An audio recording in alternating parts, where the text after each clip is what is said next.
Before you begin, ensure you're wearing all the appropriate safety equipment. The tools you'll need are a flathead screwdriver and anvil cutters.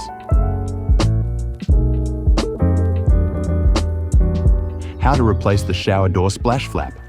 To remove the old splash flap, firmly pull down on the damaged splash flap to detach it from the door.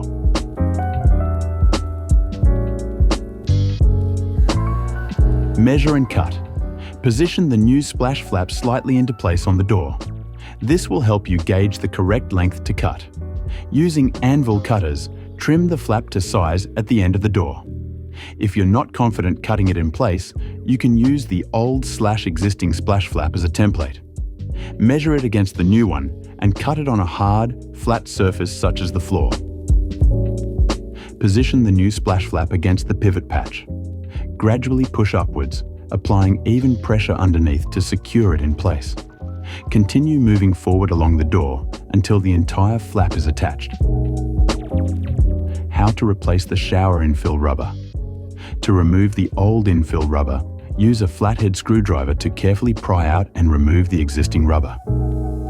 Using the anvil cutters, trim one end of the infill rubber to create a clean, straight edge before fitting it to the shower screen. Use your thumb as a guide to mark the desired length, then lift the infill rubber away from the glass and bottom edge. Once clear, use the anvil cutters to trim it to length. Gently knead the infill rubber into place.